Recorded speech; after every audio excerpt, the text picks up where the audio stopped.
Shalom, Bapak Ibu, Saudara-saudari terkasih dalam Tuhan kita, Yesus Kristus. Kita jumpa kembali dalam doa keluarga hari ini, 12 Februari 2021, dengan tema vaksin dan antikris. Sebelum memulainya, mari kita bersaat teduh sejenak.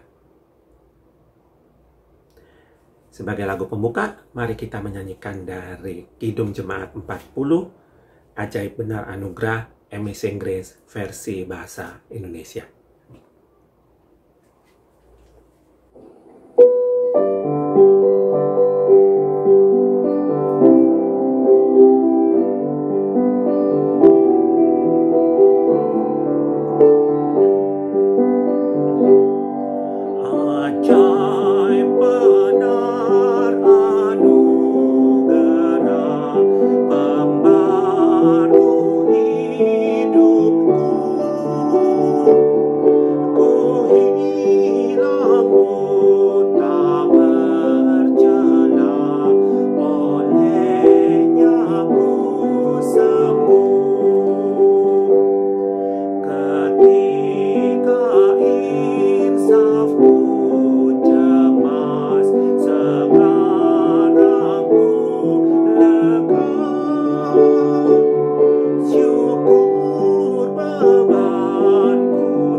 Sebelum membaca dan merenungkan firman Tuhan, mari kita berdoa. Terima kasih Bapa Surgawi, hari ini kami boleh menjalani doa keluarga lagi. Sebentar kami akan membaca dan merenungkan firman-Mu, kiranya Kau hadir di antara hati kami. Terima kasih atas firman-Mu ya Bapa, dalam nama Yesus kami meminta. Amin.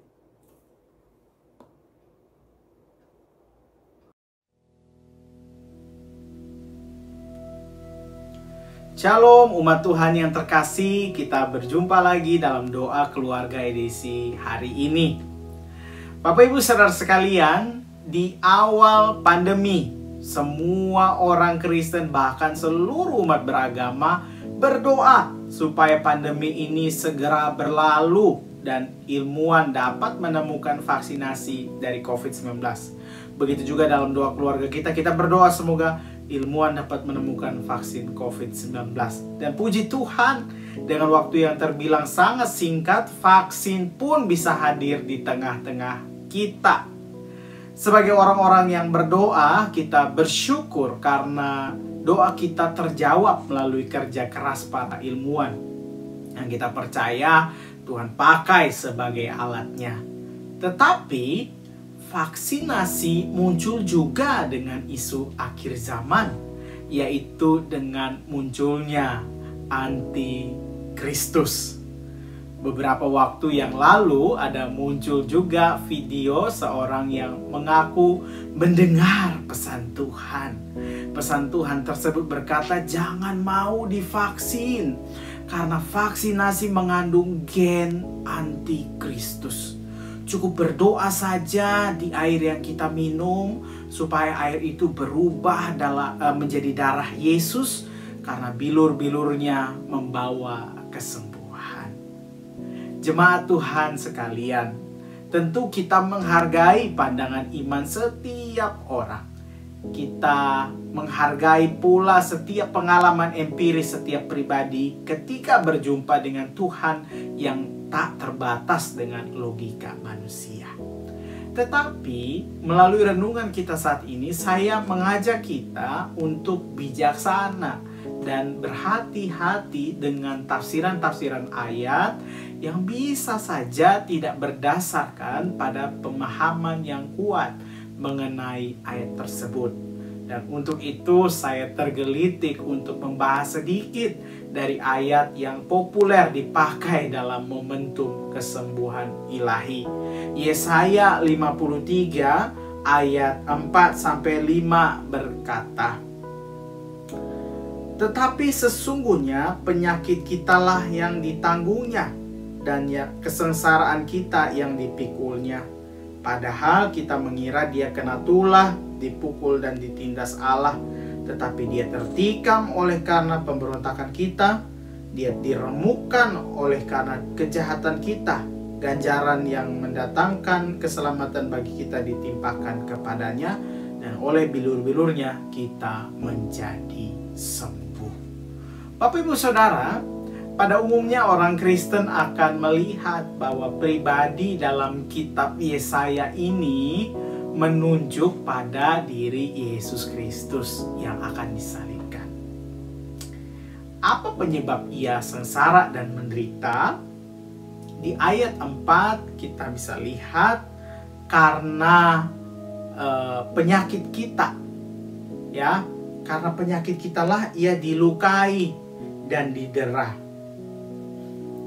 Ya, karena penyakit kitalah ia dilukai dan didera. Lalu apa penyakit yang dimaksud dari ayat ini? Ayat 5 jelas di situ dikatakan penyakit kita adalah dosa dan pemberontakan. Dosa dan pemberontakan dan kejahatan kita. Itulah yang kemudian disembuhkan oleh Tuhan. Jadi penyakit yang dimaksud bukan mengarah pada penyakit kanker, penyakit demam, COVID-19, atau penyakit badania yang lain. Tetapi yang dimaksud adalah penyakit rohani, yaitu dosa dan pelanggaran kita manusia. Penyakit yang dimaksud ini rasa-rasanya sangat cocok ya dengan bait pujian yang kita pujikan di awal. Ajaib benar anugerah Tuhan. Ya, ku hilang duka bercela, olehnya ku sembuh. Anugerah Tuhanlah yang kemudian menyembuhkan penyakit rohani dari si penyair. Saudara, sekali lagi kita perlu berhati-hati dalam menggunakan ayat Alkitab. Apalagi kita pakai sebagai pembenaran sesuai dengan kehendak kita. Dan ini baru satu contoh. Mungkin kita akan bicara lebih dalam lagi dalam kesempatan yang lain. Bapak Ibu Saudara, mengenai vaksinasi, saya mengajak kita semua untuk melihat bahwa vaksinasi secara umum bermanfaat bagi kehidupan manusia. Tentu bukan porsi saya ya untuk mengatakan hal ini 100% aman, karena saya bukan ahlinya juga. Tetapi saya percaya bahwa ketika kita berpartisipasi dalam vaksinasi, maka kita pun pada saat yang sama berpartisipasi sebagai pelaku firman Tuhan. Vaksin tidak hanya bermanfaat bagi diri sendiri, tetapi juga bagi orang lain.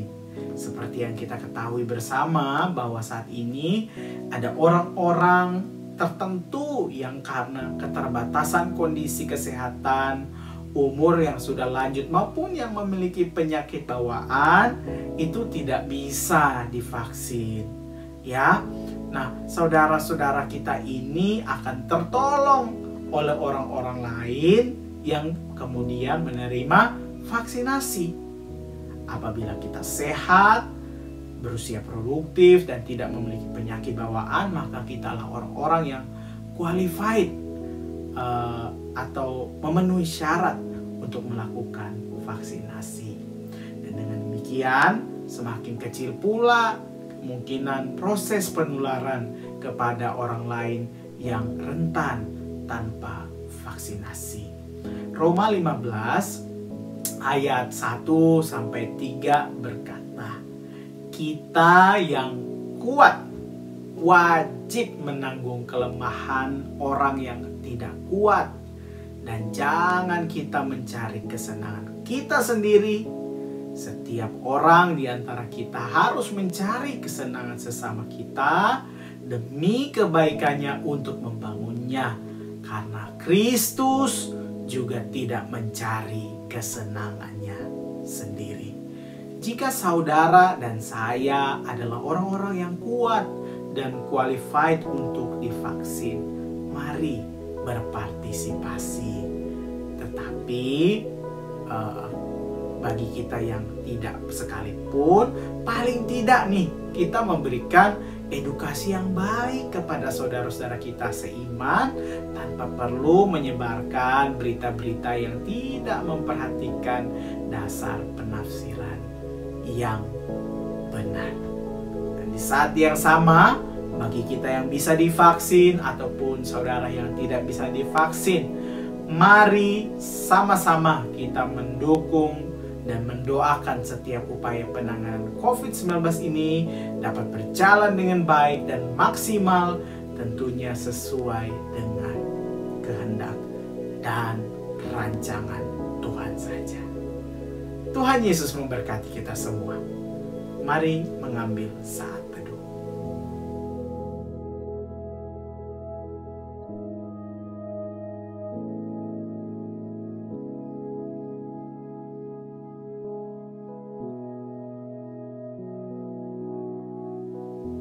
Mari kita sama-sama menaikkan doa syafaat kita kepada Tuhan. Kita berdoa. Kami mengucap syukur ya Allah untuk firman yang boleh kami baca dan kami renungkan pada saat ini Tuhan. Kami ingat Tuhan bahwa sebagai orang-orang yang kuat, kami wajib menanggung kelemahan orang-orang yang lemah. Dan di saat yang sama Tuhan mampukan kami untuk bisa saling bersinergi satu sama lain, mendukung satu sama yang lain. Khususnya Tuhan dalam pandemi COVID-19 ini Tuhan, kami bisa saling dukung, saling mendoakan satu sama yang lain. Dan di saat yang sama kami berdoa khususnya untuk proses vaksinasi yang saat ini boleh terjadi Tuhan di Indonesia maupun di seluruh dunia. Tuhan, Engkau yang memberkati distribusinya, berkati setiap orang yang berpartisipasi, berkati juga orang-orang yang bertugas sebagai tenaga ahli agar mereka bisa melakukan proses distribusi vaksinasi ini dengan sungguh-sungguh, dan semuanya Tuhan untuk kebaikan kami semua. Terima kasih Tuhan, kami juga mau berdoa bagi setiap orang yang saat ini terdampak pandemi COVID-19.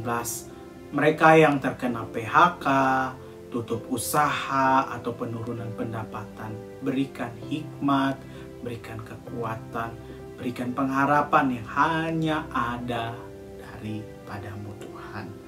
Kalau itu kami Tuhan, kami diberikan semangat, kami diberikan iman dan pengharapan yang kuat hanya di dalam Tuhan saja. Terima kasih banyak ya Tuhan. Kami juga mau berdoa bagi orang-orang sakit yang saat ini terbaring di rumah sakit ataupun yang ada di rumah masing-masing. Mereka yang terkena COVID-19 ataupun penyakit-penyakit yang lain.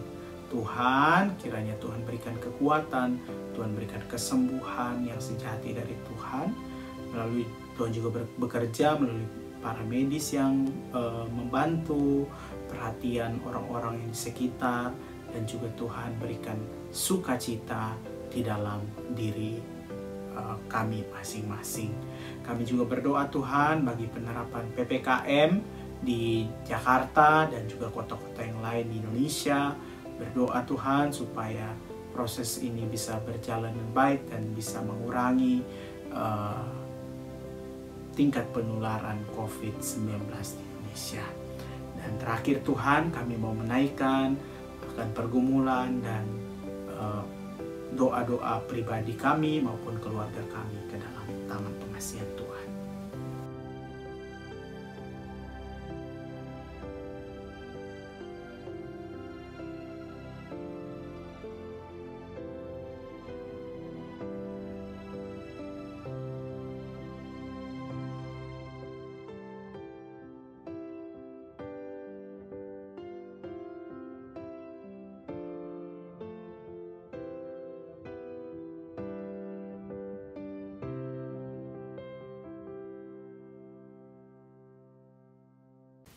Terima kasih ya Tuhan, inilah doa-doa kami tutup di dalam nama Tuhan kami Yesus Kristus yang telah mengajarkan kami untuk berdoa.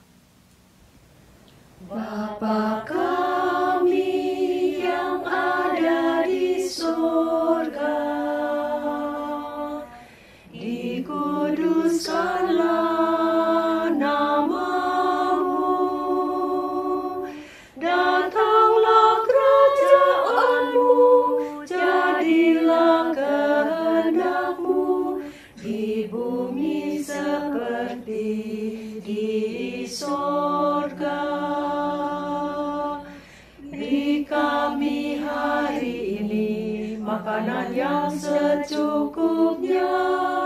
Ampuni salah kami, seperti kami ampuni yang bersalah pada kami.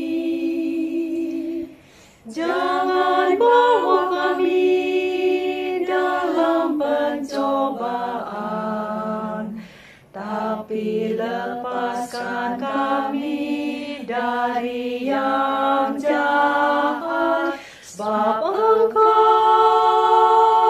yang punya kerajaan dan kuasa dan kemuliaan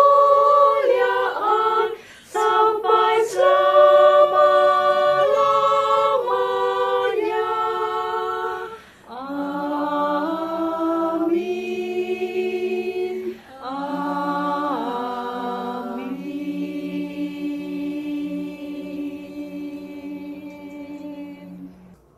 Bapak, Ibu, saudara-saudari terkasih dalam Tuhan kita Yesus Kristus, kita akan segera mengakhiri doa keluarga hari ini. Dan sebagai lagu penutup, mari kita menyanyikan dari Kidung Jemaat 344, Ingat akan Nama Yesus.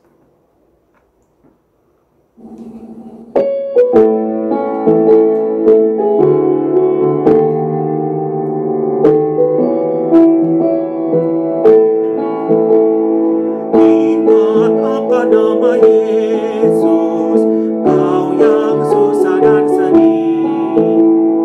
Nama itu menghiburmu, kemana saja kau pergi.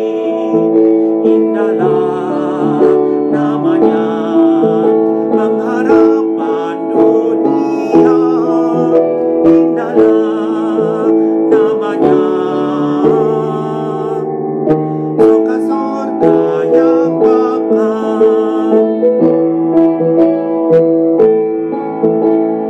Bawa nama Tuhan Yesus, itulah perisaimu. Bila datang pencobaan, itu yang menolongmu. Indahlah namanya, pengharapan dunia. Indahlah namanya, surga sorga yang bakal.